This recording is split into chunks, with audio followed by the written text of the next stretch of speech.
Bless you. Okay, now on today's program, we will be giving opportunity to members of the public to also contribute to our discussion through phone calls. Later on the show, the phone number will be displayed so you can be a part. We always advise that you do not use derogatory language or comments, or do not make any derogatory comments. Just contribute to the program as a way of helping the development of Nigeria. The topic for today, we're actually looking at youth development and the future of Nigeria. Now, it is said the youths are future leaders. The youths are the leaders of tomorrow. It's a common cliche. It's a common statement that people make. Now, in Nigeria's situation, do we actually allow the youths to be leaders of tomorrow? Look at the political offices occupied by Nigerians. Very few are youths. But for a youth to occupy any public office, for a youth to be a leader, that particular youth must inculcate morals, must develop character, must acquire knowledge. That youth must be developed, must be prepared to occupy any office or public office or elected office as the case may be. Now, giving credence to this topic is a former president of Nigeria, former Nigerian president Dr. Goodluck Jonathan, has called on African nations to prioritize younger leaders, suggesting a target age range of 25 to 50 years for top political offices. Speaking in Abuja on February the 12th, 2026 precisely, during an international memorial lecture commemorating the 50th anniversary of the assassination of General Murtala Mohammed, ex-President Jonathan argued that individuals in this age bracket possesses the physical stamina, mental sharpness necessary for the intense demands of modern governance. Now, key recommendations of ex-President Jonathan. His argument for youth. Jonathan emphasized that effective leadership requires significant energy and resilience, which he believes is more common in younger individuals. He shared that as president, he sometimes slept for less than 2 hours daily, suggesting older leaders might find this demanding. Now, if you do not understand, especially in the political arena, when you hear that politicians hold nocturnal meetings at night, it's not really what you think. Now, if you've had the opportunity of working with politicians or moving with politicians, they prefer to hold meetings at night because it is quiet, no distraction, and sometimes they don't want people to actually know what they are talking about. Well, that is in terms of political office, but the other offices occupied. My guest is a youth leader. He's a clergyman. He's a general overseer of a church. He leads congregations. He leads people. But he's well prepared, well trained. He has acquired knowledge, and so he's able to lead even as a youth. Dr. Elvis Agbodaima, once again, nice to have you with us. Thank you, sir. Yes. I can see your enthusiasm. Now, do you think Nigerian youths are prepared to hold sensitive public offices? Because President Jonathan said between 25 and 50. By the grace of God, yes, I have seen over 2 decades. Okay. And by the grace of the Almighty, the experience is there. Okay. But the truth of the matter is that if you look at what is happening around us, you discover that majority of Nigerian youth are not prepared for leadership. And we have been deceived for some years that, with that word, leaders are the, youth are the leaders of tomorrow. No, I always tell people around me, our leadership start now, because tomorrow will never come. You get it now? That is, Yes. the, because if you look at, why did I say that majority of our youth are not really ready for leadership? Because at this stage, if you watch, most of the ex-presidents we have, that we are talking about today, even some of the old men that are leading now, you discover that their leadership started from even 20s. Now, you're over 40. You're almost 50. You are 30-something, and here you don't still know what you are to do. For example, why did I say our youth, many of our youth or majority of our youth are not ready? One, if you see what is happening in the political terrain, all the atrocity that is being committed, 90% is committed by the youth. The elders, they don't want to leave the stage, and they use the youth against themselves. If you watch people that are committing nuisance on social media, and majority of them are the youth. For example, a youth who want to lead, who is equipped to lead, who has been trained to lead, will not, indulge in such, because he knows that will destroy his or her future. Now, for example, now a youth who believe in leading will not go and start stealing ballot boxes. For example, all these people that call themselves political big wings that you see today, what makes them powerful is the ignorance of the youth around them. Because those men will not go and steal ballot boxes. They will still use the youth. Those men will not go and cause riots somewhere. They will use the youth. Because of the ignorance of most of the youth, the elderly who are refusing to leave the stage, like some people say they should leave the stage, they will not leave the stage for you if you are not ready to take on responsibility. You get it now? Yes. Now, a lot of youth are wallowing on ignorance. Destroying their tomorrow today. I know ignorance is not an excuse. Yes. That's why we are already talking to many of them. Imagine you discover that most of the people that are involved in hard drug, destroying their tomorrow through hard drug, are the youth. You get it now?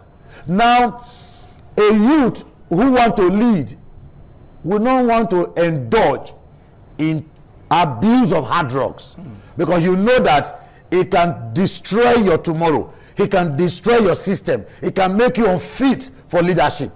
Now, a youth who wants to lead, who believes in leadership, showing responsibility, will not want to be used by any politician. But today, all these party A, party B, party C, the people that are really making trouble, causing some kind of havoc in those political terrain, are the youth. Unknown to them that the elderly are using them against themselves. You get it now? Yes. That is the point. It's so pained that many youth, as we speak now, they don't understand. They are still wallowing on ignorance, and unknown to them that all these things they are doing, they are just destroying their tomorrow by themselves. Because if you must lead by example. Yes. You must build capacity. For example, now, as a leader that I am not just where I am now. I'm not just being respected because I'm a youth. I'm being respected by my responsibility I have shown, by building capacity, by what I've achieved over the years. Now, in this point, the point I'm trying to let us know is that for any youth to just believe because you are a youth, the elderly will just leave the stage for you. It's not going to be possible. We have to think right. We have to act right. We have to begin to change our mentality, because many of these youth, like I said, I've repeated it more than 3 times, they are living in ignorance, and they are believing that at the end of the day, their fathers will leave the stage. No, you are the one that will show responsibility, and as when the elder discover that you are not acting right, they will have no choice than to leave the stage for you. Okay, now I'm happy you've been able to just bring to our memory the importance of youth development. You use yourself as an example, that you've acquired knowledge, that you've developed character, you've developed some abilities that earn you recognition and respect. Now, we've seen, these are leaders, we've seen that even in the political terrain, we have some youths who were actually elected.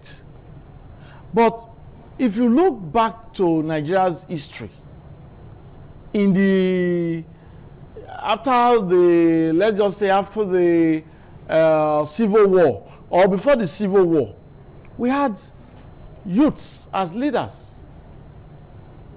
You know, Gowon, that we have respect for, was president of Nigeria as a youth. The respected IBB, ex-military president IBB, was a youth. You know, so many youths. Our former head of state that was assassinated, Murtala Mohammed, was a youth. You know, but after that era, it appears the elderly ones just took over and they have refused to let go. So what do you think, how can the youths now convince Nigerians that they are ready for leadership in this country? Let me answer you from this angle. Okay. One, until we believe, we understand that life is not all about acquisition, but impartation. Okay. You know, during the time, the era you are talking about, yes, you know, then they were interested in impartation. Yes. They want to impart their generation. But now, the challenge the youth is having now is acquisition. I want to get 20 billion. You get it now? Overnight. The focus is on money. Yes. And that is the problem. Those days, many years ago, it was not all about money. It was all about, you know, integrity. Okay. You know, building capacity. Yes. You know, impacting, you know, your generation, you know, rightly. But now, the emphasis on money has overruled everything. Then again, this social media is good, but it has destroyed. It has caused more harm than good. That's why I am among those who is saying that who should encourage the government. I encourage the government to regulate social media, because you know there are, you know, during the time of the old, you know, social media was not there. Yes. And there was control, you know, there was dignity. You know, not everybody, everything you just, you know, come out, you know, you learn how to talk, you edit your statement. Yeah. But now you see children of nowadays, they don't even edit their statement, they talk before they think.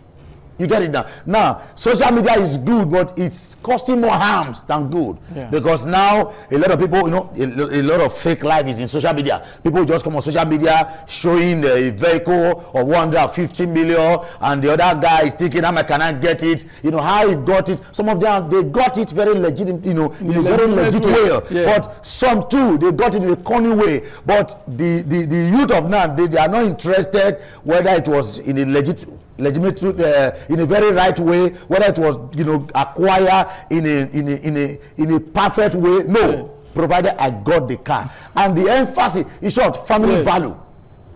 You know, when we were more younger, our parents used to sit us down, enlighten us, teach us life, you know, begin to give us stories that will put fear in you, that will help you even while you are not with your parents. While you are outside, you begin to think well, because those stories begin to come to you. But now, the parents of nowadays don't even have that time.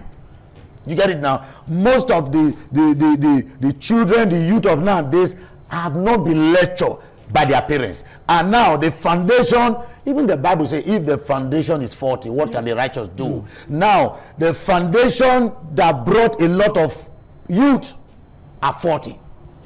You know, those days, I remember those days, you know, while I was more younger. Yes. You come home with a shirt, or your father discover you putting on a fine shoe. You are going to explain how you got that shoe. Yeah. And your explanation must be proper, otherwise you are in soup. Are you getting it now? But today you see 16 years old child, the mother is already telling the child, can't you see your mate? You get it now?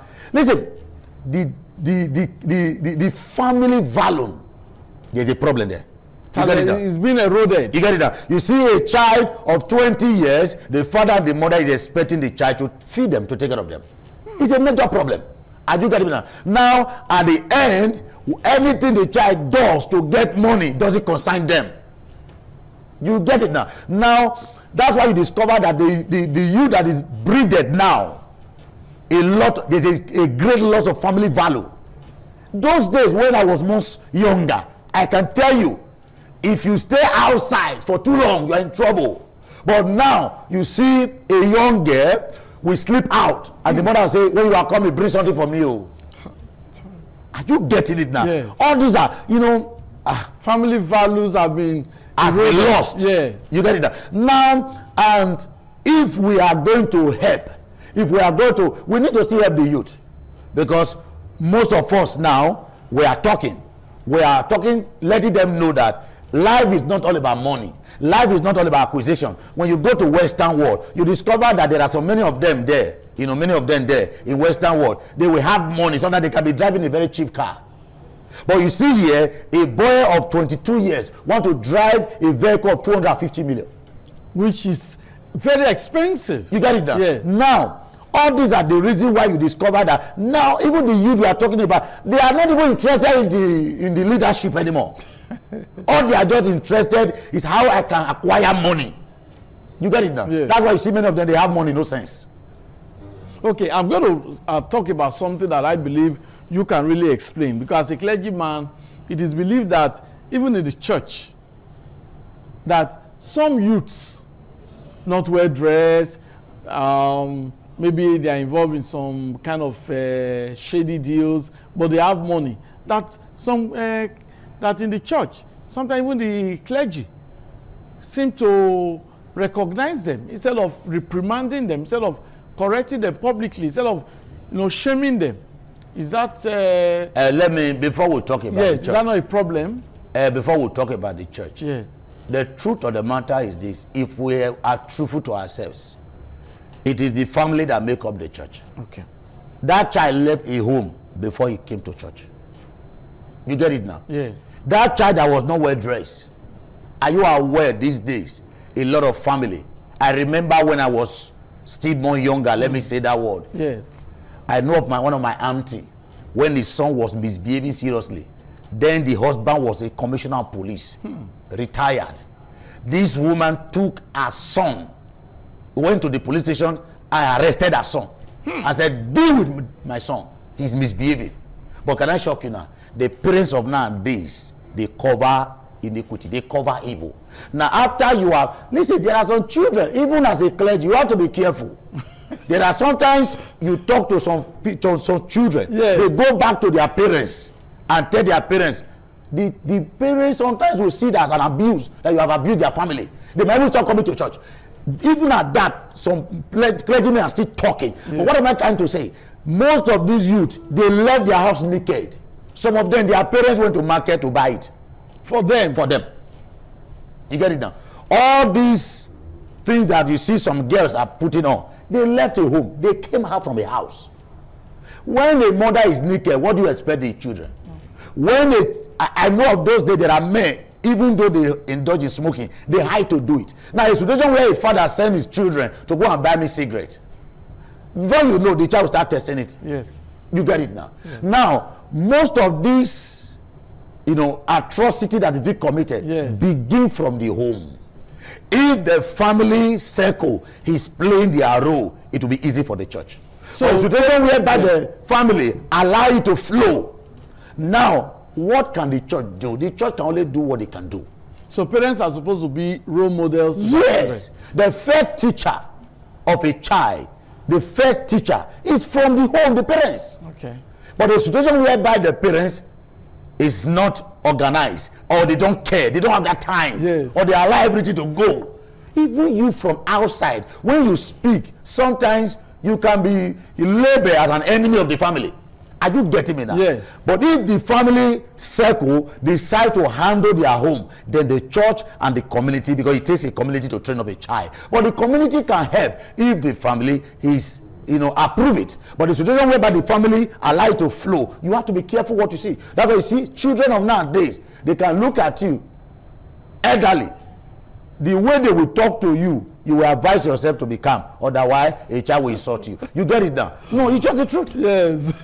Well, the program is 60 Minutes Nigeria, and we are looking at youth development and the future of Nigeria. Like I said, it is always said, the youths are the leaders of tomorrow. But do we actually prepare these youths for leadership position? Do we prepare them? Now, my guest, Dr. Apostle Elvis Agbonahima, has said that preparation of any youth for leadership starts from the home. That parents should be exemplary. Parents should be role models to their children. That the children or the youths, they are quick to emulate. They are quick to copy any behavior exhibited by their parents. The girl child emulates a mother very easily. Same thing for the boys. They also emulate their fathers. So whatever a father, if a father indulges in immoral acts, you know, or is violent, maybe molests his wife, you know, assaults his wife, the children are watching. They can also fight outside the home. So I see my father, the way he hits my mom, and he wants to hit somebody outside. It becomes a bully, you know. So my guest is saying leadership, preparation for leadership starts from the home. The youths must be developed by their parents so that they become equipped to become leaders. Dr. Apostle Elvis Agbonahima will talk more, but that will be after this break.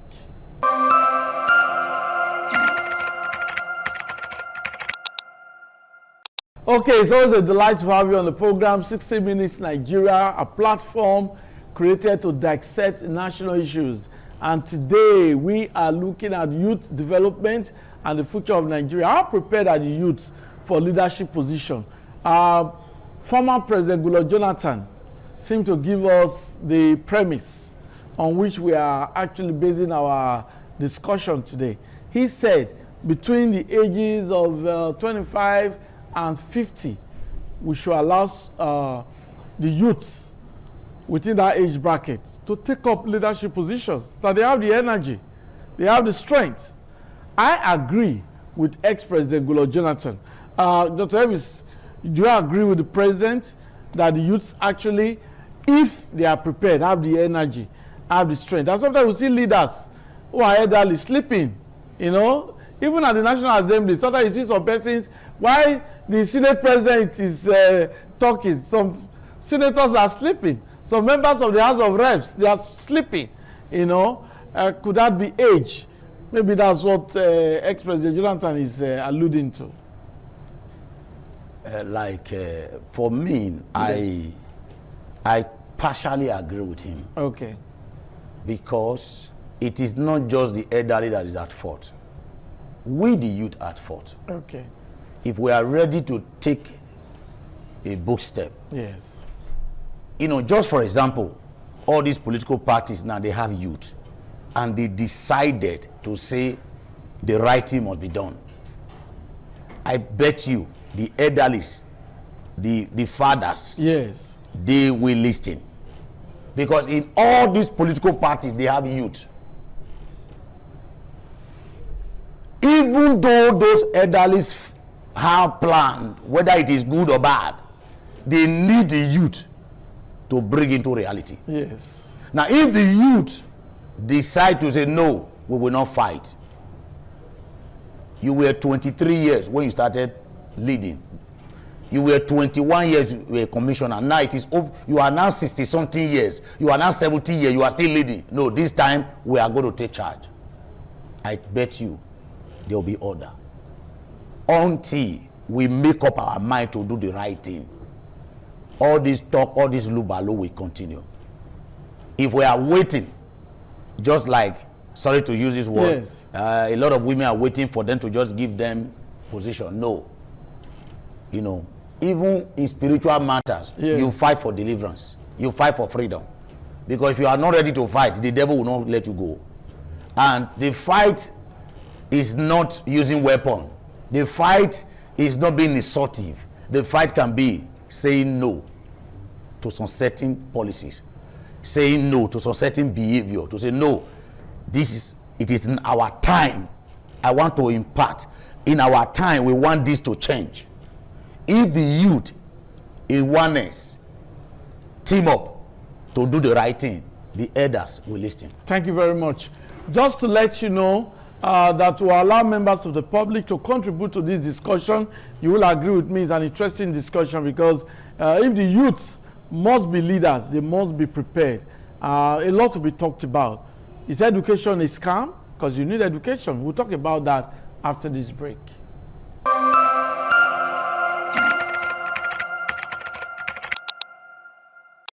Okay, we're just talking about some youths. Desmond Elliott, Lagos State House of Assembly, is a youth. You know, we've also seen, even at Lagos State House of Assembly, most of the legislators are youths. We have our very first caller. Good afternoon. Your name, where are you calling from? Hello.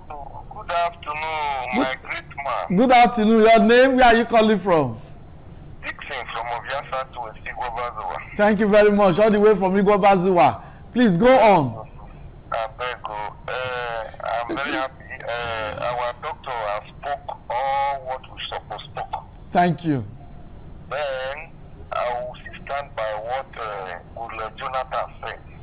The truth must be told. The youth are ready. We shouldn't just say that the youth are not ready. The youth are ready. If our youth at least get power, or maybe they get power, or they have position, they will do best. Look at our young, indefatigable governor and deputy governor in Edo State. They are doing well. They are very, very doing well. So if we give the youth a chance, they can do anything the elderly advise them to do, like what the guests said. They are the leaders there. They are parents inside the political party. And let them encourage us, young ones, to be able to take a position. If they do that, in fact, Nigeria will continue to grow. We are not expecting like 70, 80s, but even only to walk, even sleepless night.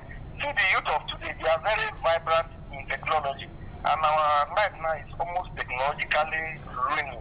So in that case, they're supposed to allow the youth to take over power, and they will do best. That is my submission. Thank you very much. Thank you. All the way from Igbobazuwa, I can see this analysis.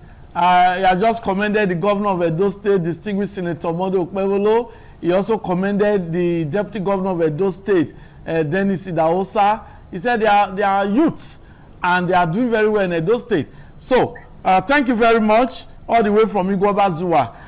You can also contribute, make your comments, and you can see the way the man from Igbobazuwa really analyzed that we should give the youths the opportunity. Test them first, try them, before you say they are not prepared. Okay, good afternoon. We have another caller. Please, where are you calling from? Okay, please, when you call, reduce the volume of your TV set. Doctor, you saw that man from Igbobazuwa. He said the governor, the deputy governor of Edo State, they are youths, and to him, they are doing well. He said we must give them chance. Thank you very much. Okay. And I want to appreciate that man, but I want to really say something. Like the deputy governor of Edo State. Yes. Is a youth. And he submitted himself for leadership. And I believe he's in that position because he has capacity. Okay. If for example, the deputy governor of Edo State now, he was among those who are causing problem, who are being used as tout, he can't be in that position. This is the point I'm saying. Yes. He has shown leadership. He has shown capacity. And that's why when the opportunity came, he got it. He was even in the House of Rep. Do. Okay, we have another caller, doctor. Let's quickly just take this caller. Your name, where are you calling from? Hello. Good afternoon. Your name, where are you calling from? Can you hear me? Yes, I can hear you. Okay, we just lost that caller, but we were able to actually listen, but maybe network problem. Like yes, as I was saying, yes. You know, every youth who wants to lead must develop himself. Number one, you must not have that mentality that education is a scam. It is not. Because you need education. Yes, in everything. You know, even the Bible says, Apostle Paul was saying, says, study to show thyself approved. You get it now? Have you read? Because education is not a scam. In everything you do, you need education. Okay. Doctor, can I quickly just take this caller? Good afternoon. Your name, where are you calling from? Good afternoon. Your name, where are you calling from? Okay, I think okay, I think we can hear you now. Just go on. My name is Daniel Ipada from Udo College. Oh, that's great. All the way from Udo. Yes. I want to say that youth, they are very, very ready.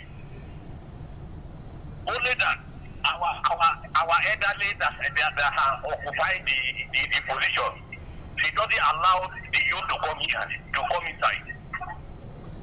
It doesn't allow them to participate whatever they are doing. They just want to, our elderly people, they just want to use our youth and dog them.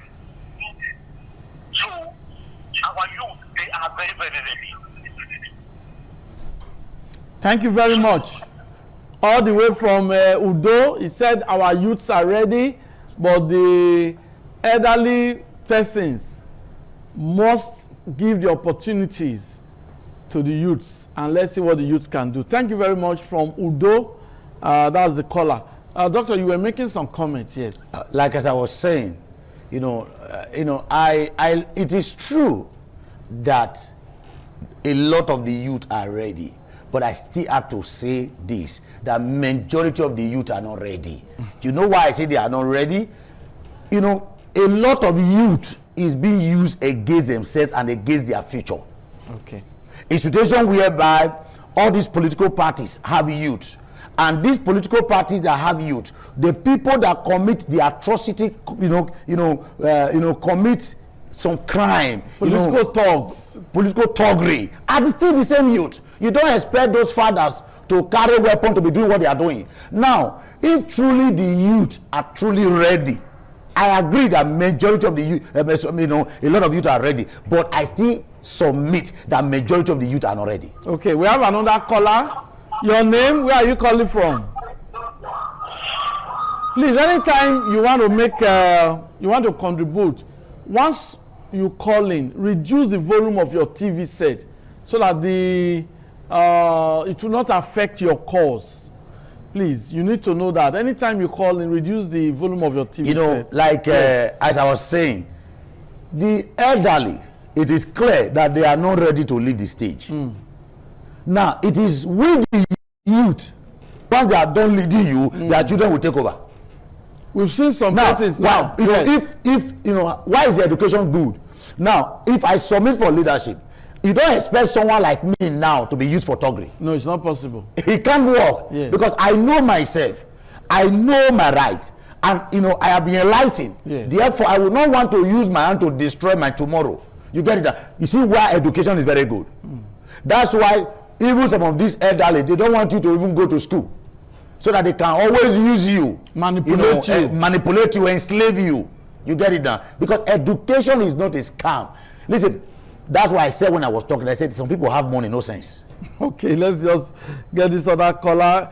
Good afternoon. Your name, where are you calling from?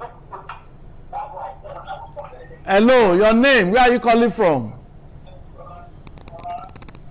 Okay, we can't hear you. Please, you can contribute, you can be part of this program. This program creates the opportunity for you to enlighten the youths. For those youths who are acquiring knowledge from various universities, polytechnics, we say kudos to you, because one day it will be useful. The knowledge you are acquiring now will be required. It means you are prepared. There are some persons looking for jobs or looking for employment. Once they are called upon, they don't have the certificate to enable them get employed because they didn't prepare. That's why when sometimes, even when some of these youths who work as tout with some politician, opportunity will come to become a commissioner because they lack the needed certificate. Yes. They can't be employed. Now, you are just good. You know, I asked a young man the other time. I said, imagine for like 15 years I've known you. Is this how you are going to continue to live your life? And he was ashamed. I said, there is no prayer you need. Go and work on yourself. I said, because if you continue like this, is it what you are going to tell your children? That, you know, just imagine. And I asked him, I said, can you still do this job you are doing? This one you are shouting, Babake, you know, doing Igbe, you are in the next 25 years, can you continue doing it? Yes. Because even the man that you are working for will not call you again because you don't have the strength anymore. You get it now? You don't have the strength. Now you can always stand. Yes, because as you are aging, there are things you can do now. You can scream, you can shout, they can use to do all manners of nonsense. It will get to a particular stage, you will not be fit for that job. Then what else will you do? You see why, you know, knowledge, education is very good. You get it now? Education is not a scam. Because with education, everything you are doing to be well polished. Your mind will be refined. Yes. Even if you are a shoemaker and you have a little education, your shoemaking business, there will be a difference. Because you'll be enlightened. Even if you are a fashion designer, you have a little education in that regard. You discover that your way of doing business will be different for the normal fashion designer. Yeah. That education is very important. You know, all of us need it. Thank you. Let's get this caller. Good afternoon. Your name? Where are you calling from? I'm calling from Okida. Okay. I want to make a comment. The other day when we do primary, DVD, who is an APC flag bearer, and Emma Swen, who was formerly vice, formerly ex-governor, deputy governor. The youth stood up and said, no, they will not vote Emma Swen. They want to put DVD. That is how they do it. It went away like that, truly. If the youth, some of the youth are ready to take over this country. It's only the leaders, some of our leaders, they are trying to oppress the youth. That is how I see it. Thank you so much. But before you go, do you think the youths are prepared? Have they acquired the right training, the right knowledge to equip them to become leaders? Do you think the youths have gotten all that? I believe the youth, they have the qualification, they have the leadership in themselves to take over this country. They have it. It's only they are being oppressed by the elder people. I'm another man. They are being oppressed. Okay. They are using them because they don't have financially, they don't have money. They are using them to do whatever they want because they don't have money. They don't have say. That is what I believe. Thank you very much. I think he just made one valid point now. He said most of the youth, and that's what some people are saying, that most of the youth, when you say between the age bracket of 25 and 50, okay, let's just say 25, 30, some of these youths are still in university, you know. Even those who have graduated, they are looking for a job, that they don't have the money, they don't have the financial strength to compete with the elderly ones That is for any political position. Thank you very much. Okay, let's just take this one so you just react once. Okay, good afternoon. Good afternoon. Yeah, your name, where are you calling from? My name is Rachel. Okay, go on. That first call, I've already spoken my mind. Okay. The political process is too expensive. And no youth can afford that. Even if you carry nomination form Yes. in a political party to be like a senator, you need nothing less than 15 million. And then they'll still bribe delegates. So I don't think any youth can afford that. Thank you very much. Thank you. Now this a female caller, a woman, has called now, and she has said in our political parties there's cash inducement, that so much funds is needed for anybody to contest for any election, for any public office. He just mentioned an average figure for you to be a senator. Okay, so he believes Even that the the money youth don't have that money. Yes. He cannot even campaign for that position. Okay, let's get this other caller. Good afternoon, your name. Where are you calling from? Good afternoon. Yes, your name. Where are you calling from? I'm David the Beloved. Okay, Elder David the Beloved. Good afternoon, sir. It's a pleasure. I thank you for this wonderful discussion. Okay. Yes. Yes, some of the callers have said money.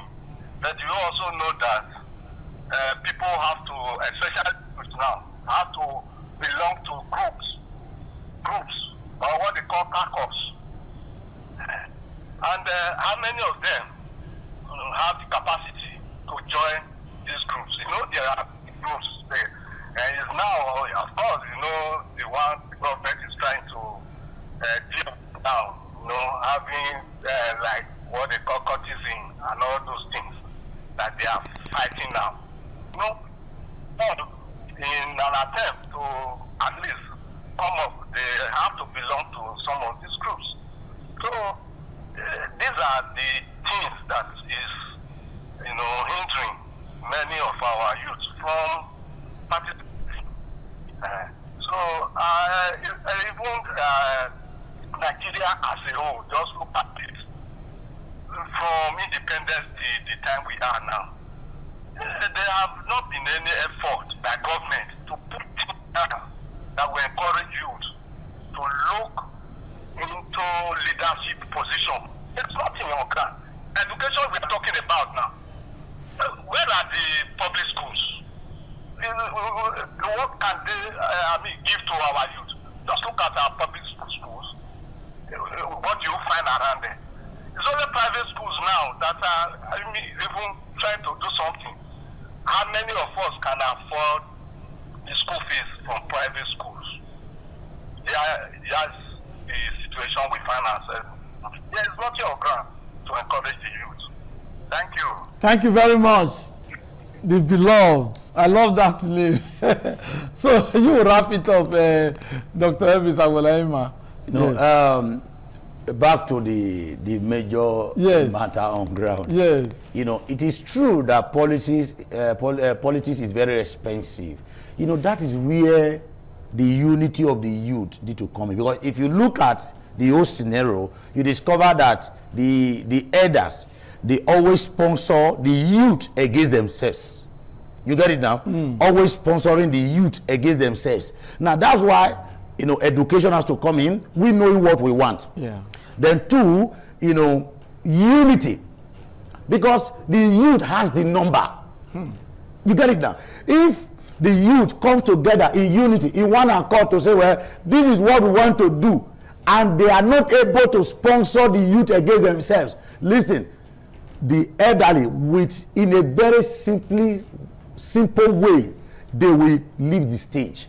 But if we are waiting for them to leave the stage and we are not ready to play our part, like I tell people, every miracle that happen, majority of the miracles that happen, that God has his part to play, we also as human have our own part to play. You get it now? Now, for these people to lead the stage, for us to, you know, to take leadership, we have to develop ourselves. We have to know what we want. We have to show that responsibility. Then we have to work as a team. Because if we fail to do that, the reason why you discover that if for example now, like one of our callers said, that there was a meeting that was held, and at the end, you know, the youth said they agreed, or the youth agreed that this is who they want, and the thing worked.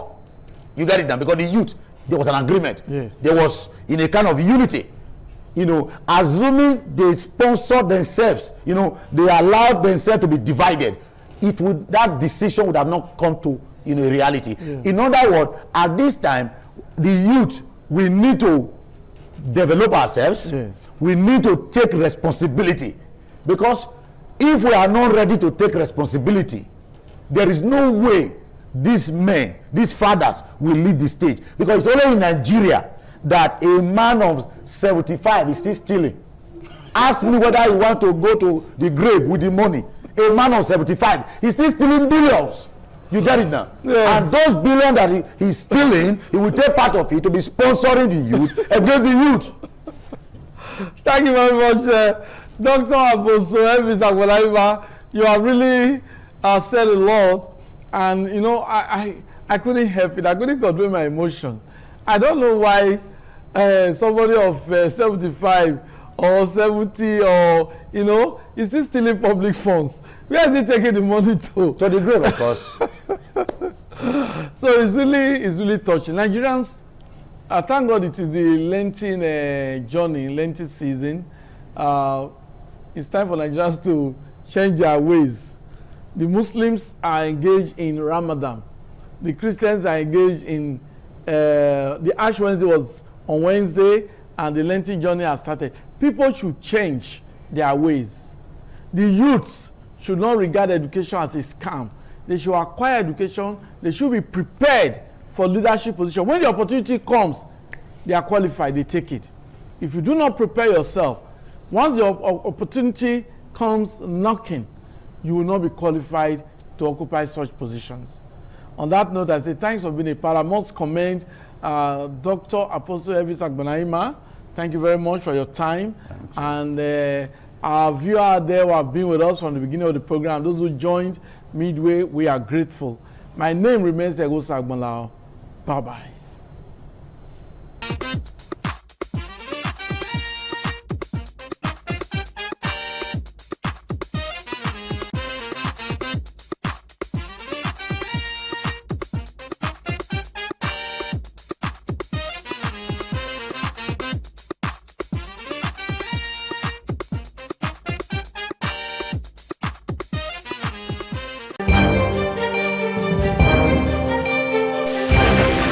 This is ITV. Certainly the best.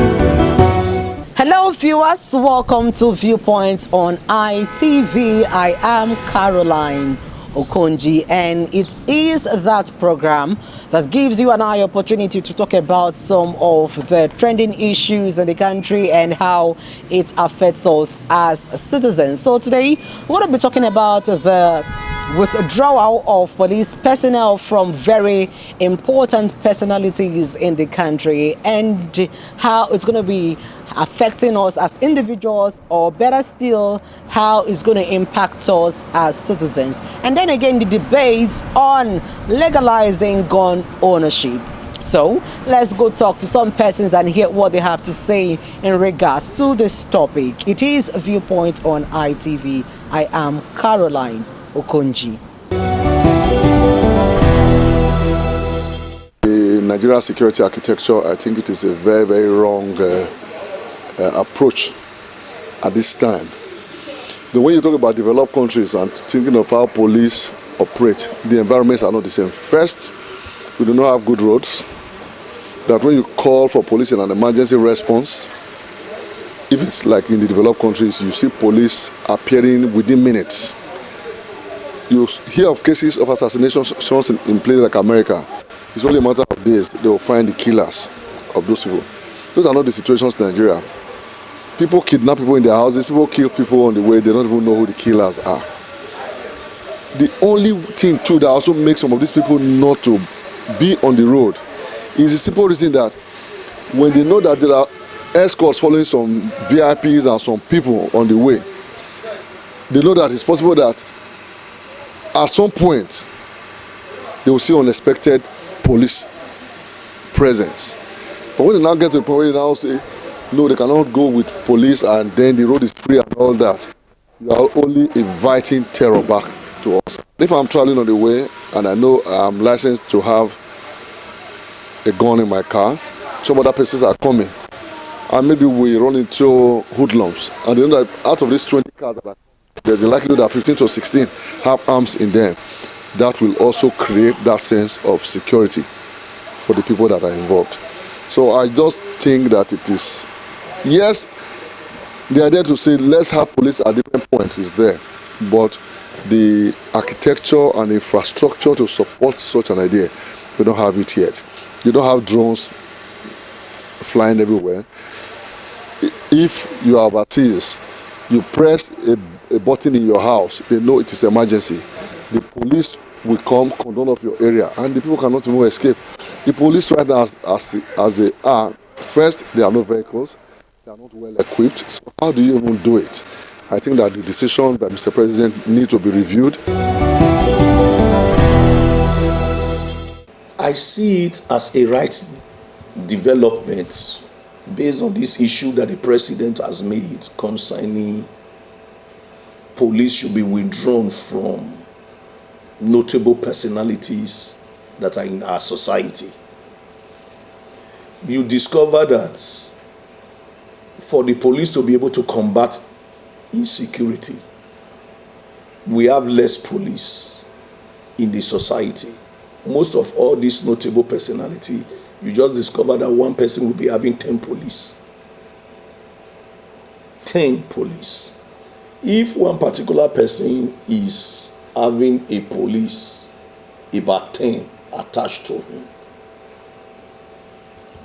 and the common man has no security to be attached to him, he has no security to be attached to him, then what is the fate of the masses? But to my own take, with this direction, this step that the president has taken, that all police official, army and the officials should be withdrawn from notable personality, is a welcome development, so that these officers will be able to go to the city, go to the street, go to the rural area to be able to combat these bandits. Because if all this caliber of men, notable personality, are be giving policemen policemen are attached to them, it will not be a wake-up development. But if they withdraw them, everyone, all hands will not be on deck to fight insurgency, to fight bandits. But when these men are secured, they will feel less concerned about the masses. I believe that with this step that the president has taken is a very good step, so that security for lives and property concerning the common man will be appreciated. On these aspects, it has advantage and it also have disadvantage. It is good for people to have self-defense against this insecurity. But the other way around, when every man is given that license to get a gun or harm himself against attack, sometimes most people will not use it for self-protection, but rather they will begin to use it for destructive activities, like going into using it to embark on armed robbery and different. If somebody offends somebody, he can just bring out his gun and do killing. That is why it will not be encouraged. But the only advantage for the government is that let them employ more hands. Let them get more securities. People, the rules and the dons that will govern their security apparatus, all these things should be put in place. Then with more and being employed. Police is the protection of lives and property. And like the president has rightly stated, the protection of lives of Nigerians are very paramount, and like the VIPs are still part of the citizens that the police is constitutionally empowered to protect. But you also, because they were unable to do their business the way it ought to be. Like those of us in the real estate sectors, I think it affected us the more, because this is one of the most most funny December I've ever experienced, whereby our brothers and sisters in diaspora, they are scared to return home to celebrate with us. And after they have saved this money, and they buy property at the end of the year, so that at least they will not count on one thing that they have achieved. But this time, many of them, they give up. Instead of coming to Edo State or so or Nigeria to buy property, you will hear them saying that they want to go to places like Singapore. These affected those in diaspora and the VIPs, let me use that word, very important personalities in our country, is the new law that has been passed by the president that police personnel should be withdrawn from this set of persons.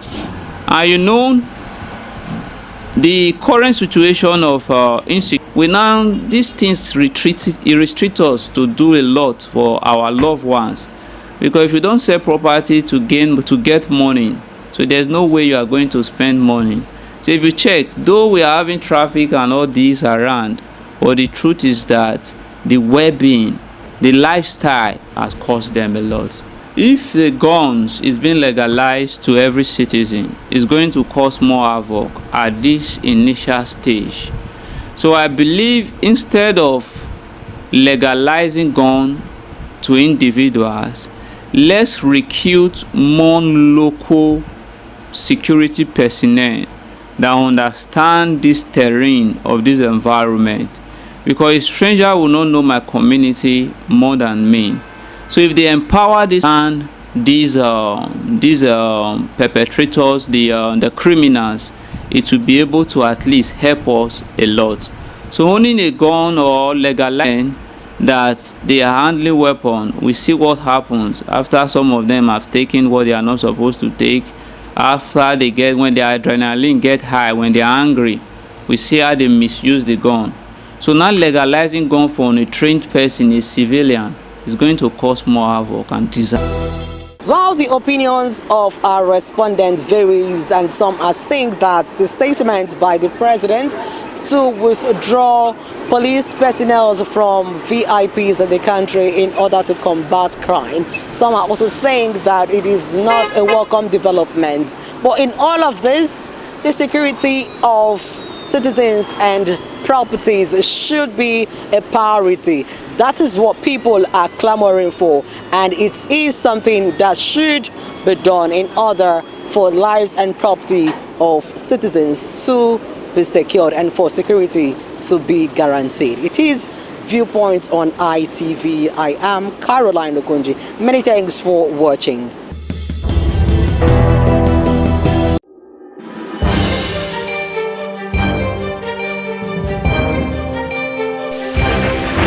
This is ITV. Certainly the best.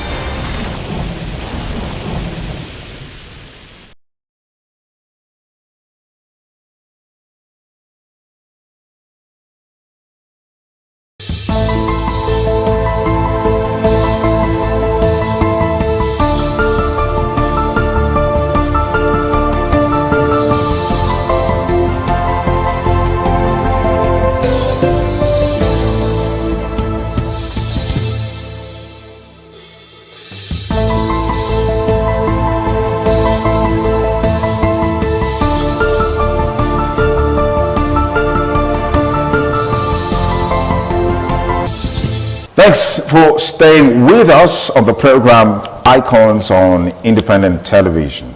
My guest on the program today is an established health practitioner, Dr. Elizabeth Okorowa Okoje, popularly called Dr. O. Dr. O, it's good to have you. I'm also quite interested about your impact in the medical field.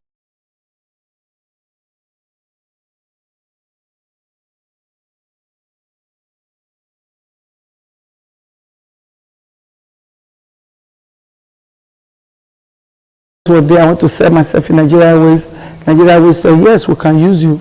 So I started being like a leg worker for Nigeria Airways, bringing the tickets, selling tickets, going to events, telling people. Like an agent. Like an agent. Okay. I sell tickets now, then from by an Italian man. So the man was so big, all her 2 daughters big. I was the one now taking care of them. I'm an agent to work selling tickets but I will go out of my way. I'll hear the man coughing. I'll go there. Oh, Papa, you okay? I'll sit in. It's like a care job. Yes. Okay. No, it's I was that. Okay. That was just humanitarian part of me. Yes. Okay. So I will not prep him. I will not do this. I will not say that, oh, you gotta don't eat too much, don't eat small. So I would not like see me talking to them like something that will happen tomorrow. Mm-hmm. So the man became so close to me. Say, you are my daughter now. You are my daughter that is slim. These ones are fat. Then before you know, one day I came to work. Then some Nigerians, I came to introduce them to the man that these are my Nigerian people. They're going to be buying tickets from us. So I was the one selling tickets everywhere. So at the end of the day, I came to the office early. The man came. He said I should make him coffee. So I went to make coffee for him. As I was going on, we put a pump through your navel and look at everything. I said no problem. Book me for the test. We're waiting. I went for pre-admission testing. I was supposed to go for the surgery the next day. So my ex was upset, not being able to pray and all of that stuff. Said I give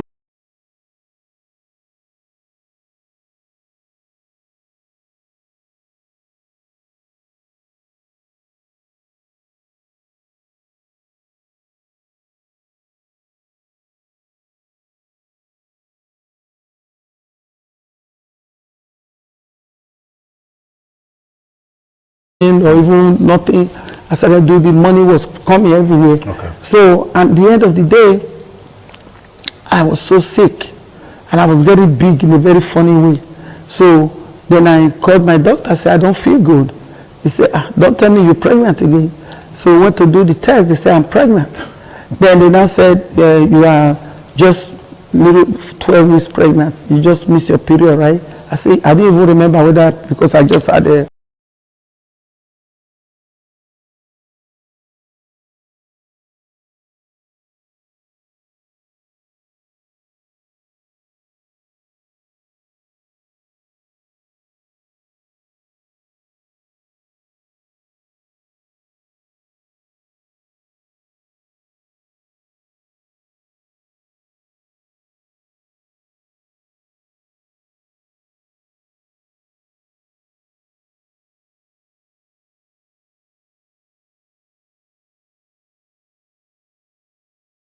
one.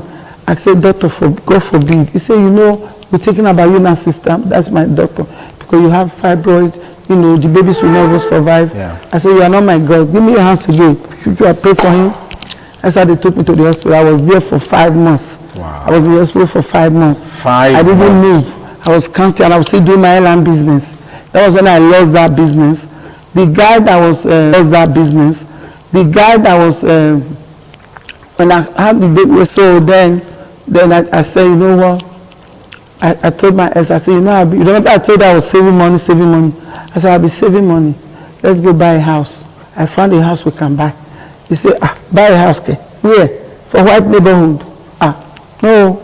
I said, no, let's go there because we can't be in 1-bedroom apartment with these kids. So I went there. Before you know, everything just went through. Boom, boom, boom. Bought a beautiful house. The house, they said, it was $159,000.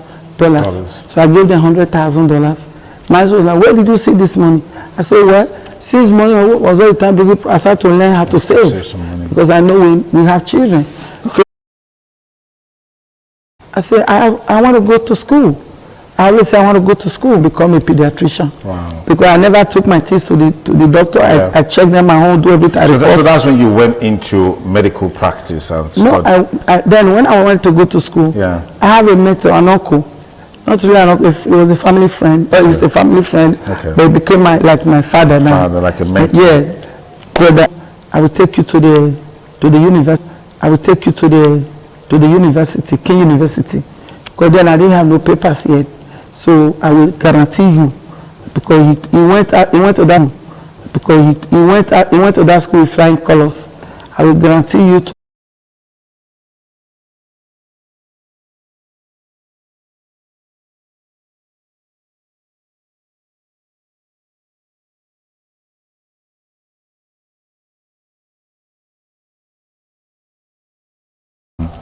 hard work, that determination and commitment to speak the monies on the road, and you are going to, in 1 minute, what's your advice? Okay. So what I would tell the yoga fools is that don't stay and let things come to you. You have to be the one to work and get it. Like I do.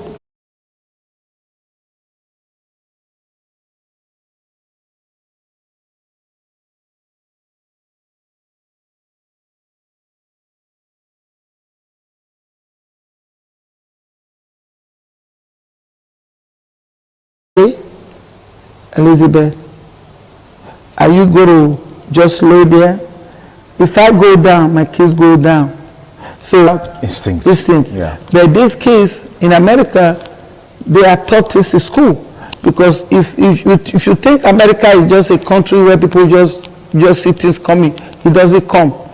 I tell people, it's easier to be directly what your journey and how your journey has been in life and the experiences that you've had, and I know that this is very beneficial to viewers either. Dr. O, thank you so much for coming on the program. No problem. You're welcome. That's a package for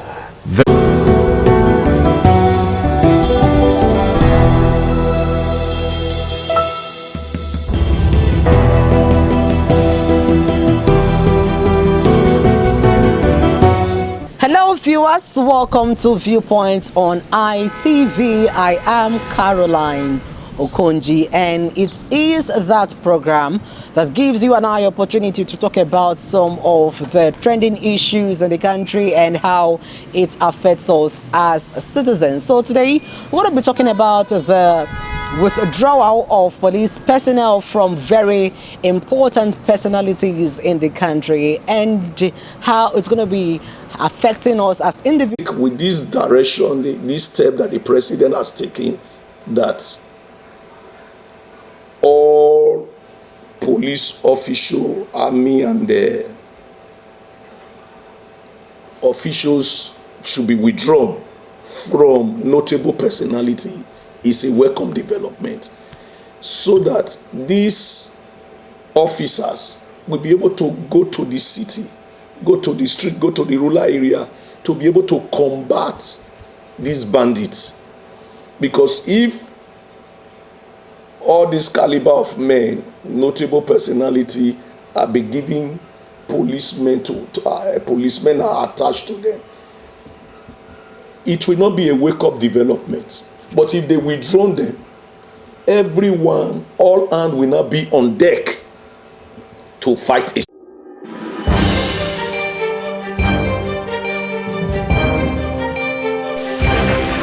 This is ITV. Certainly the best.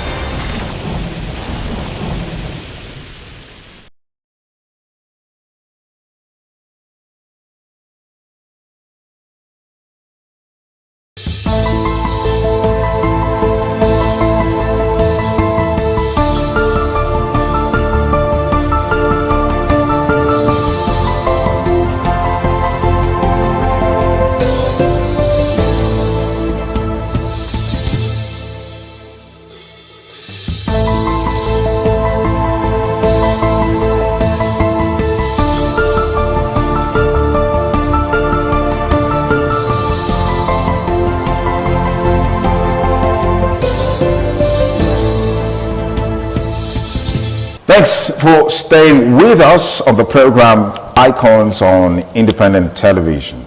My guest on the program today is an established health practitioner, Dr. Elizabeth Okorowa-Okoje, popularly called Dr. O. Dr. O, it's good to have you on the program Icons on ITV. Thank you for having me. There's a part of your life that I'm also quite interested in about your impact in the medical field. Your dream was to go to the US and go to school.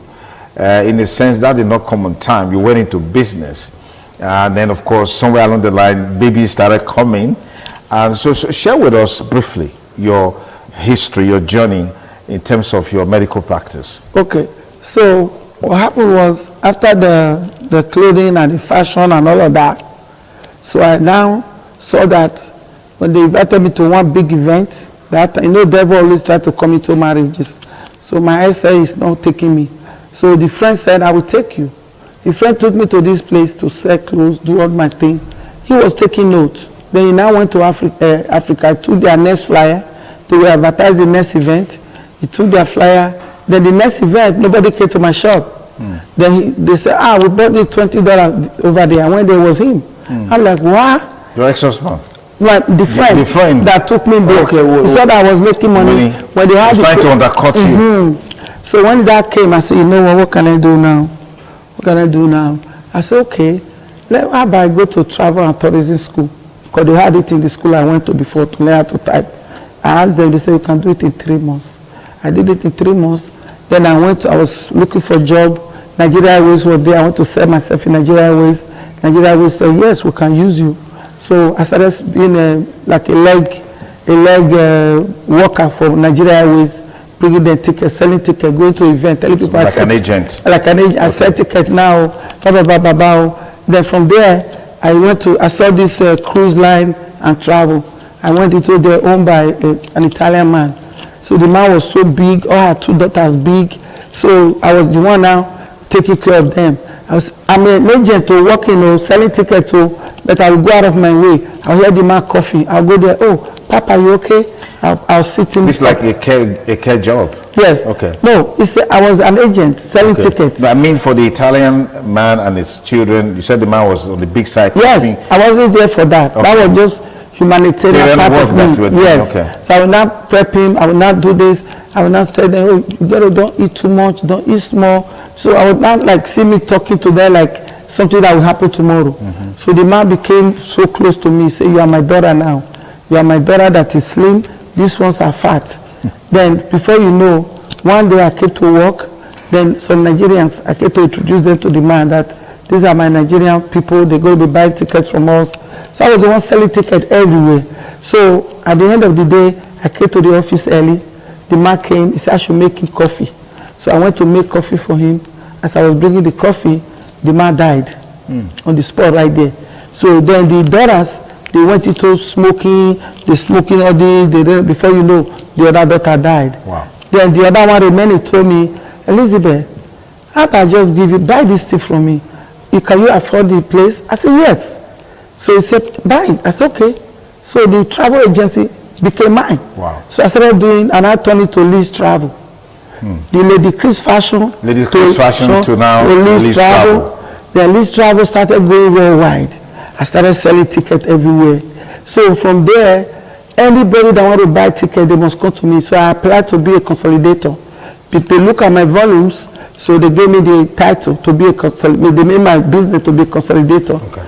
So after that, I was not still thinking about school yet. Then I was no baby yet.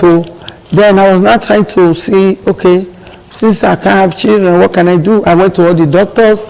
They said nothing wrong with me. They said, well, you have fibroid, but your fibroid is not in the front, it's at the back. That's not why you're not getting pregnant. So later I now find a trick where I was not getting pregnant. So I now decided to work on that trick. Then before you know, the doctor said, we need to do surgery. When we do this surgery, we want to make sure that your womb is set well. I'm going to do exploratory surgery to see what is going on. We put a pump through your navel and look at everything. I said, no problem. Book me for the test. We're waiting. I went for pre-admission testing. I was supposed to go for the surgery the next day. So my ex was upset, not being able to pray and all of that stuff. Said they're giving him pressure, from home and all of that stuff. Then I said, you can go to Nigeria and get married to another woman. I don't care. But I will be okay. I know I will have children. If you're patient, children will come. So at the end of the day, I now saw my phone blinking message. First thing in the morning, 5 a.m., I'm supposed to go to the hospital to pray for the surgery. I pressed the button, was Dr. Murphy. Because one of my relatives, my best friend, the wife got pregnant, and the very day they said the baby was going to be born, that's when the baby was born. So the lady now told me the doctor is very good, was able to tell the exact date. Go see that doctor. So I went to see Dr. Murphy. I said, can I see your hands? He gave me your hands. I pray on his hands. I said, with this your hands, doctor, you will give me a child, because I'm looking for children. It's like it's becoming too much now. I've been married for 5 years, no pregnancy. Then always making money. So then the doctor now left a message for me. That's when he ordered for that test. And the pre-admission testing came now. In pre-admission testing, they check your blood, they check everything to see if you can withstand the surgery. They always also run to see if you are pregnant. So I saw a message, Elizabeth, you don't have to come to the hospital today. Oh man, sis, we're pregnant. We're 8 weeks pregnant. Wow. I said, 8 weeks pregnant? When I was running up and down, I carried my Bible, my chaplet. I put my brass couple, I put it around my waist. Food, another near stove again. Oh. I'm pregnant. Oh. Before you know, I really have my son, wow. My oldest son, wow. Who is 34 years old now. Wow. He'll be 35 in April. Wow. So we thought that was it. I said, okay, I have a baby now. So I can start my business. So I can start going back to my airline business and everything. So before you know, I was just like doing business again, not even thinking about school again or even nothing. I started doing, the money was coming everywhere. Okay. So at the end of the day, I was so sick. And I was getting big in a very funny way. So then I called my doctor. I said, I don't feel good. He said, don't tell me you're pregnant again. So we went to do the test. They said, I'm pregnant. Then they now said, you are just 12 weeks pregnant. You just missed your period, right? I said, I didn't even remember whether, because I just had a baby. Yeah. So now, they now did the ultrasound. They came, they said, oh, the fibroids are getting big. You have a baby and so many fibroids, and the fibroid look like hot dog shape. I'm like, what? I go home, I started getting big. Look like a man, hair all over my body. And I was only like 2 months pregnant. So I called my doctor, I said, I can't move, I can't do nothing. We got to find out what is going on. This is not pregnancy.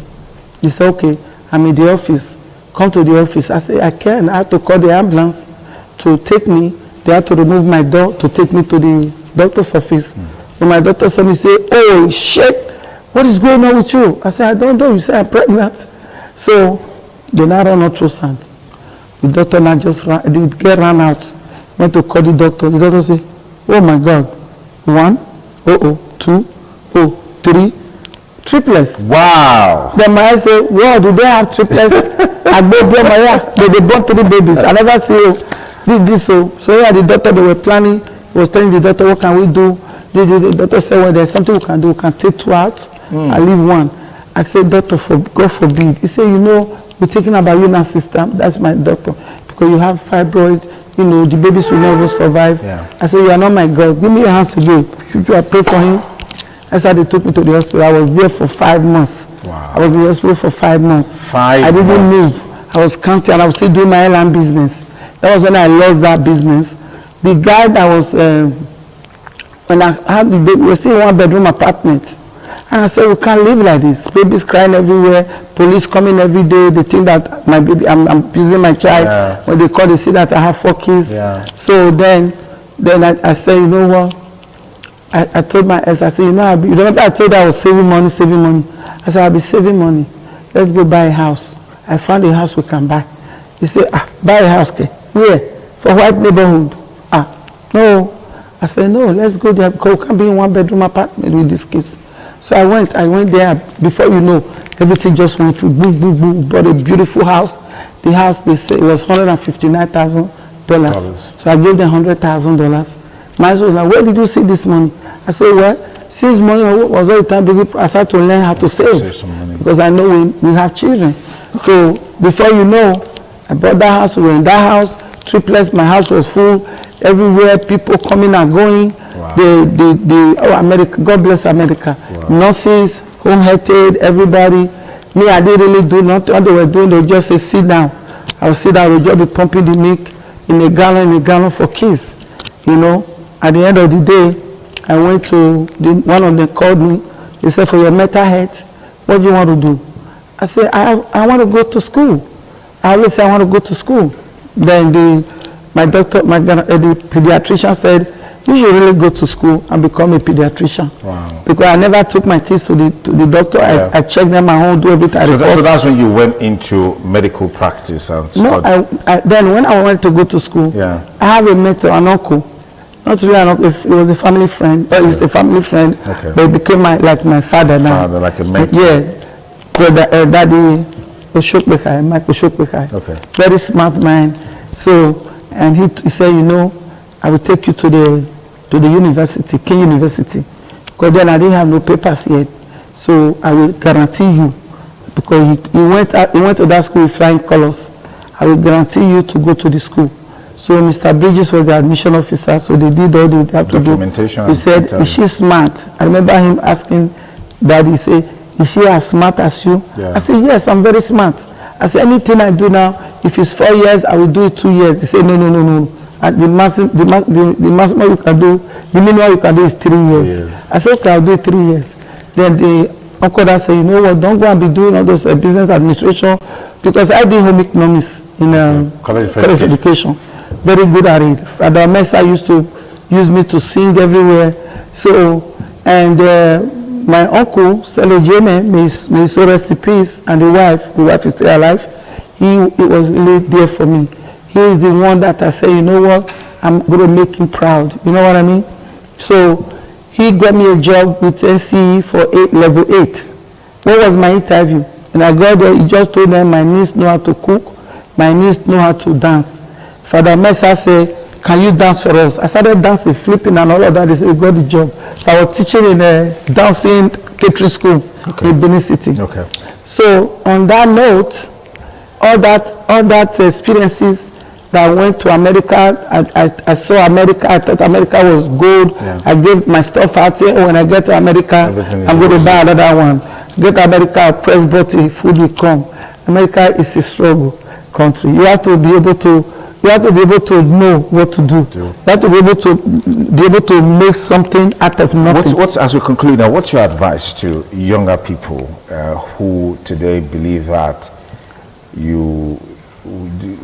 want to enjoy the best of life, but that commensurate work, that hard work, that determination and commitment to make a difference is not there? People just still believe that you can go abroad and then pick the monies from the trees, pick the monies on the road, and then you are going to. In 1 minute, what's your advice? Okay.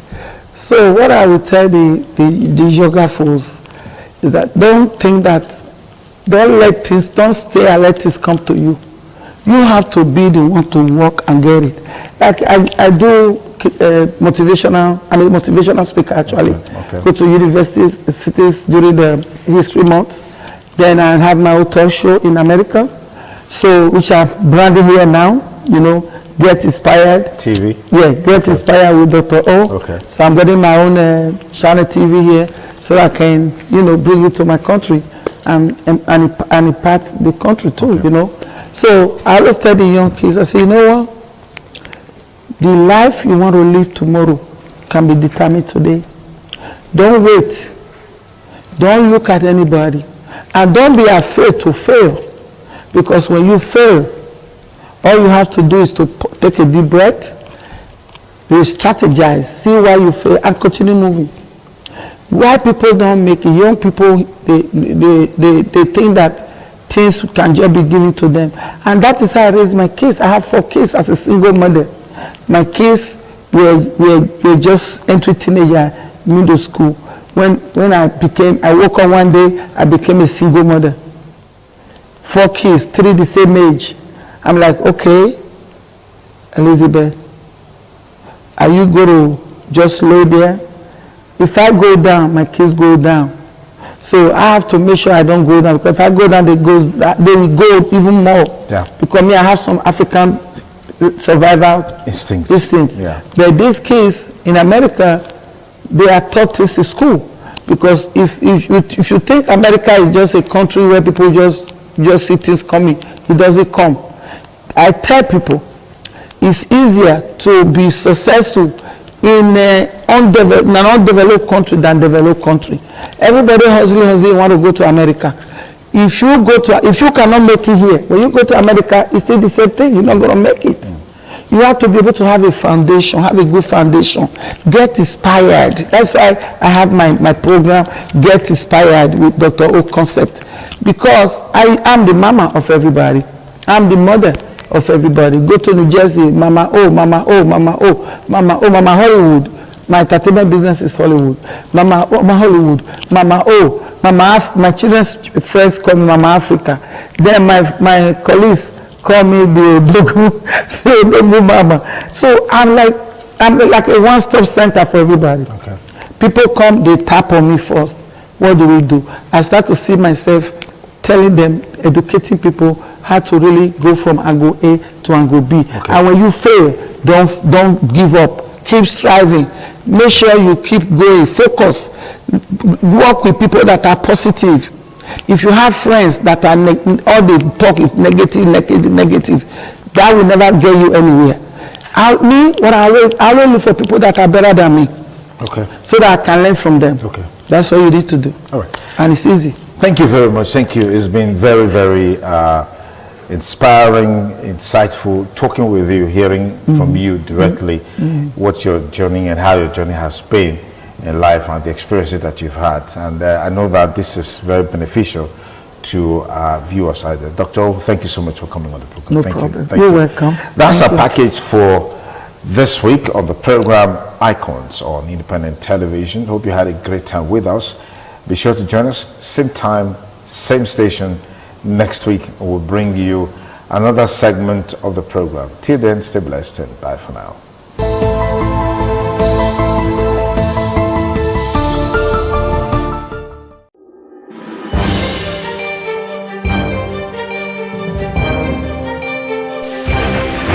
This is ITV.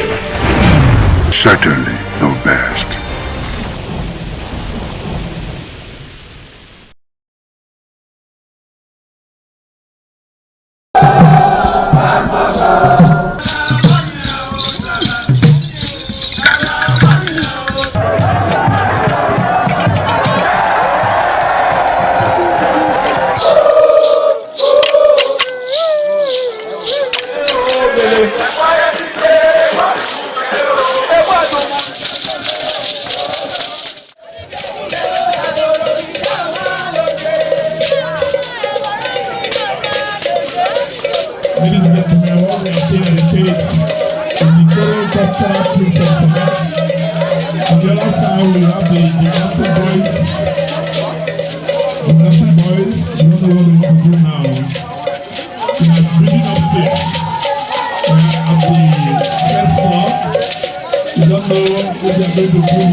The Oba of Benin added a colorful mood to the year's celebration as he walks round the city center amidst cheers.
Good afternoon. Welcome to the news update at noon on Independent Television. I am Ikoy Davis.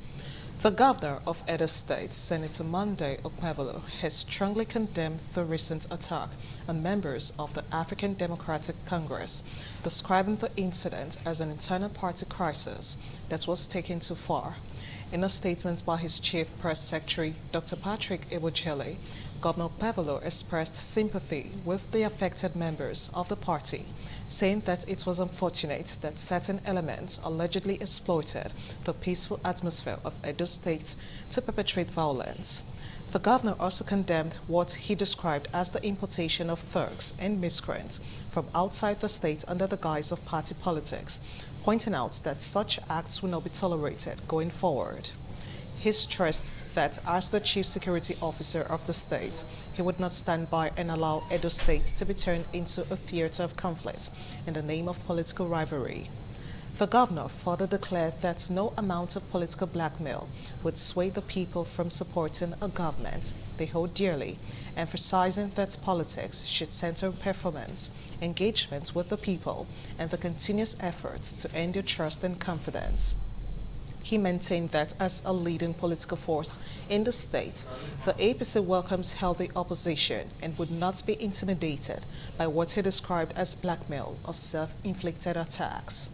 While sympathizing with members of the ADC and condemning the incident, the governor advised the party to refrain from directing accusations outside its fold, suggesting that the matter appeared to stem from internal disagreements. Governor Okpebholo warned members of the opposition seeking to cause unrest, urging all political parties in the state to resolve their internal disputes before organizing events in the state. The governor further called on the police and other security agencies to remain vigilant and closely monitor political gatherings that could potentially escalate into violence, reiterating his administration's commitment to safeguarding lives and properties across the state. The Minister of Aviation and Aerospace Development, Festus Keyamo, has visited the Murtala Muhammed International Airport in Lagos State following a fire outbreak that gutted part of the facility on Monday night. During an on-the-spot assessment of the affected terminal, the minister disclosed that the structure has already been scheduled for demolition prior to the incident. The minister, Festus Keyamo, accompanied by the Managing Director of the Federal Airport Authority of Nigeria, FAN, Mrs. Olubumi Kuku, inspected the bond section of Terminal 1 of the airport. According to the minister, the building will now be completely demolished to guarantee safety and allow for reconstruction. He described the incident as unfortunate, noting that plans were already on the way to bring down the structure before the fire occurred. A lot of our equipment were damaged. Where we went up to at that time, you saw, that is just a tip of the iceberg because it's still not safe to go to the 5th and the 6th and the 7th floor. I mean, so many, for example, our NIMET equipment, our NIMET office where they read weather, that is totally gone. The minister also visited a makeshift facility arranged to temporarily accommodate 4 international airlines affected by the incident. He assured that within a few months, a new and modern structure would be erected. Terminal, for the airlines that were operating in D and E, which is the Terminal 1 that was gutted by fire yesterday. So this tour for me came a bit too early, but now the fire has forced me to make a tour because I was actually coming here in the next 1 or 2 weeks with members of the press to see that we're actually ready for the reconstruction. Meanwhile, the FAN Managing Director, Mrs. Olubunmi Koko, alongside other senior airport management staff and emergency response teams, remains on the ground to monitor the situation and ensure normal operations are restored. From Lagos, Aigbuji Horia, ITV News.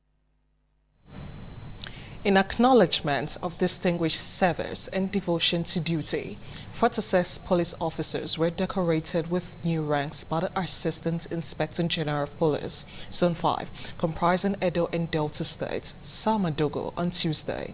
The decoration ceremony held at the police zonal headquarters in Benin City.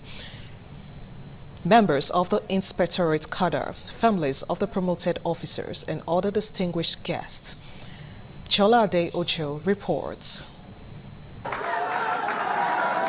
It was a moment of pride and celebration at the Zone 5 headquarters of the Nigerian Police Force in Benin City, as 46 officers, comprising 6 females and 40 males, were elevated from the rank of inspectors to Assistant Superintendent of Police, ASP.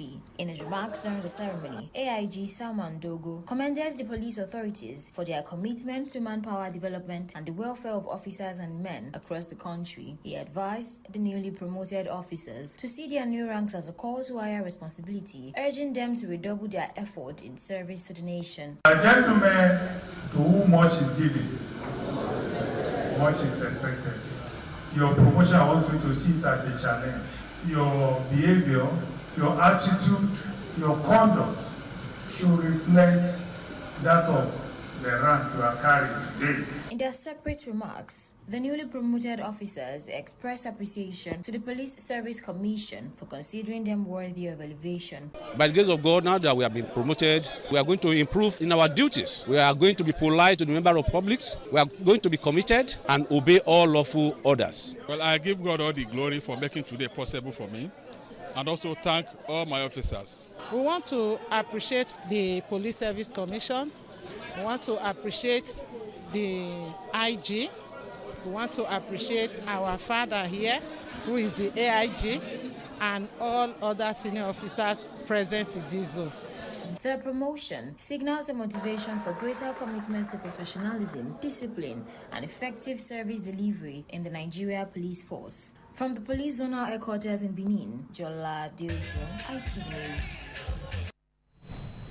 State governors elected on the platform of the Governing All Progressives Congress, ADC, on Tuesday, recommitted to strengthening grassroots mobilization to advance President Bola Tinubu's renewed hope agenda. Vice President Kashim Shettima, however, said the administration is shifting its focus from stabilizing in 2025 to acceleration in 2026 with the proposed 58.18 trillion naira 2026 budget anchoring the next phase of reforms. In a statement, Stanley Nkwocha, special advisor, said the governors and party leaders made the recommitment during the PGF Renewed Hope Ambassador Summit 2026 held at the State House Conference Center, Presidential Villa, Abuja. Representing President Tinubu at the summit, Shettima told party leaders, governors under the aegis of the Progressives Governors Forum and Renewed Hope ambassadors that the moment called for reflection on the administration's reforms, the sacrifices made, and the responsibility to translate vision into measurable impacts for Nigerians. He noted that 58.18 trillion naira budget would anchor the new phase, highlighting what he described as a historic allocation to national security and substantial capital expenditure. Shettima said the administration tax reforms were introduced to protect vulnerable citizens and encourage enterprise and entrench transparency in public finance. The Minister of Information and National Orientation, Mohammed Idris, says he is optimistic the 2026 budget will meet the ministry's operational requirements. Idris spoke on Tuesday after the executive session of the 2026 Joint Budget Defense meeting with the National Assembly committees in Abuja. He urged lawmakers to ensure adequate funding for the ministry and its agencies to enable them discharge their statutory mandate effectively. He expressed hope that lawmakers would secure sufficient funding for the ministry and its agencies to enhance public awareness of the administration's policy. Idris stressed that the agencies, including the Nigerian Television Authority, Federal Radio Corporation of Nigeria, Voice of Nigeria, and News Agency of Nigeria, require adequate funding. He thanked the Joint Senate and House committees for last year's efforts to improve the ministry's funding. He noted that the House Committee Chairman had pledged to take the matter up with National Assembly leadership. On 2025 budget performance, Idris said government policy commitments would account for about 70% of allocations into 2026. Gudurega community in Sokoto State has been without a secondary school for its girls for over 50 years. Through community efforts and building brick by brick, the people are already putting up a structure as a secondary school for its girls. Gudurega is a quiet farming settlement tucked away in Faka political ward of Sokoto State, as hope is rising from the red earth molded by hand, carried on weary shoulders and cemented with determination. For more than half a century, the Gudurega community in Yabo local government area waited for what many Nigerians consider basic, a functional secondary school.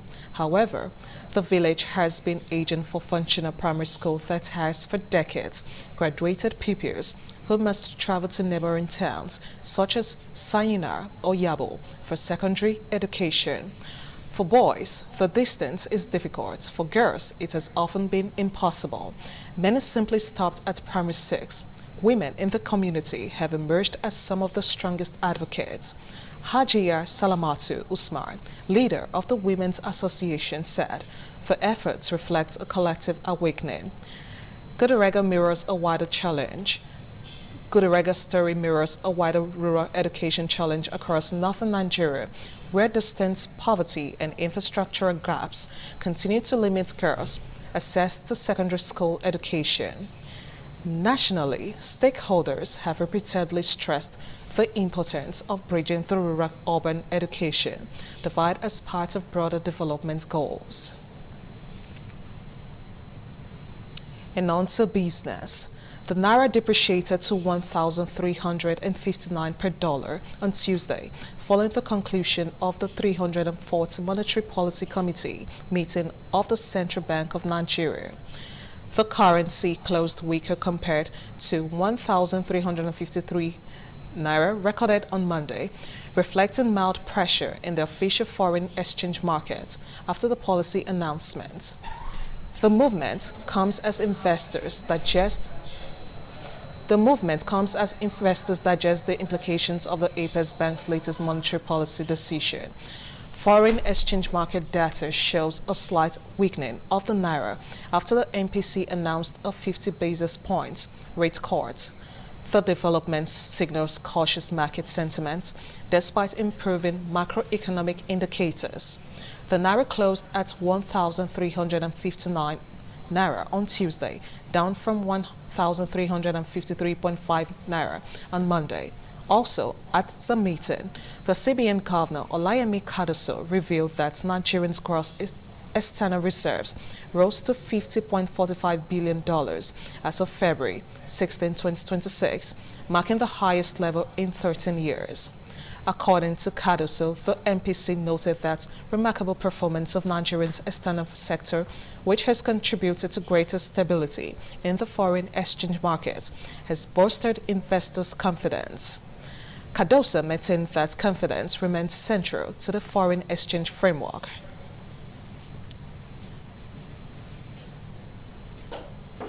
And on to sports. Nigerian Super Falcons will arrive Yaoundé today for their double-header friendlies against the indomitable Lionesses of Cameroon. Head coach Justice Madugu, his assistants, home-based Dwar Anderlane, Mbechi, and Fatima Oloko, as well as other members of the backroom staff, will fly out of Abuja to Yaoundé. They will be joined in Cameroon's capital by the foreign-based professionals. The Super Falcons will face Cameroon in the first friendly on Saturday. The second friendly is slated for next week Tuesday. Both teams are gearing up for the 2026 Women's African Cup of Nations, which will start in Morocco next month. And this is where we'll call it a wrap on the news update at noon on Independent Television. I am Ikoy Davis. Thank you so much for watching. Good afternoon.